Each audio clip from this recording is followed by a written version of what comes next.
Hey guys, Quinn C. We're taking a look at the 2001 A Space Odyssey of 2014, Interstellar. Now the reason I'm reviewing this film now is because last time I reviewed Machina, I compared the film to that of 2001. Today I'm looking at the film that mirrors the plot of 2001, and next time I'll actually review 2001 A Space Odyssey. So with that preamble, how was Interstellar? Well, first off, the visuals in the film are actually amazing. I saw this film in a shit theater, a dome theater if you've ever been one of those, but even still the visuals were awesome. And the score was, although I believe it to be pretty bad, and I'll explain a little bit as to why, but the score literally shook the building, so this film really was an experience more than anything else.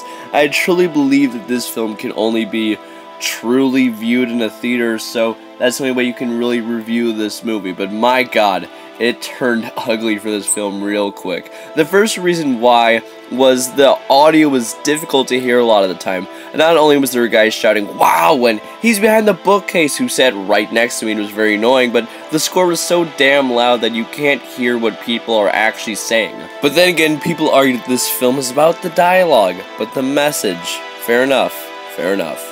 My main problem with this film and why I dedicate an entire video to it is because the ending is arguably the most infuriating, devoid of logic, waste of 3 hours of potential that has ever existed on this planet. Heavy spoilers right here, but you've had time for this film, so here it is. After narrowly escaping Dr. Man, ending the most forced metaphor in movie history, McConaughey goes into a black hole, unharmed mind you, to send Morse code message to his daughter through a bookcase in another dimension to tell her the secrets of the universe, through gravity and through love.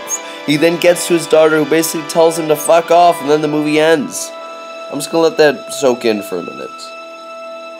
Okay, so what's the purpose of having an entire movie based heavily on science, and I mean heavy, just for a series of bullshit things to occur for no reason at all? First of all, going to the bottom of a pool hurts your head, so how a black hole wouldn't crush McConaughey immediately is beyond me, but fine, I'll let it go. Then to have him send Morse code because love permits him, and then to crush the entire theme of the film by having Mirth flip him off, basically just makes no sense. It also doesn't work because McConaughey doesn't give a shit about his son the entire time. The crew gets screwed because they love people after which it all bites them in the ass, but after all of this love is the only way for McConaughey to send his message to Murph at the end. It just all doesn't make sense. It contradicts each other. Calm, Quinn, calm.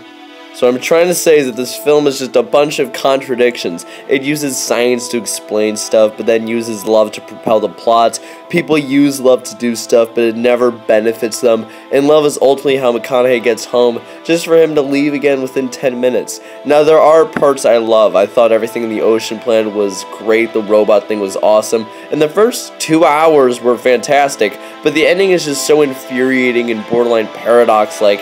This film ends up making no sense. Now, please don't say I didn't get the film. I got the film 100%. It's just this movie literally makes no sense. You can't just go into a black hole and survive, and if your father comes home after 100 years, you aren't just going to tell him to get out immediately. The scientist acts on emotion, not logic, like most all scientists besides gravity for some reason, and overall this film just bothers me more than it brings me any joy. Unlike Blade Runner, which I'd probably like after another viewing, this film will always go down as one of my biggest disappointments of film.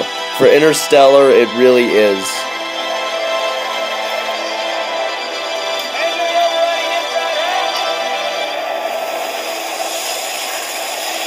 With a score of 5.6, please just stop watching this film as soon as Mr. Man dies. You'll like it so much more.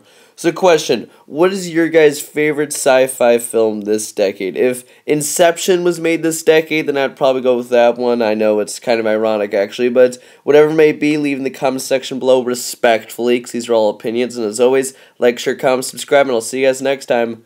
Ciao.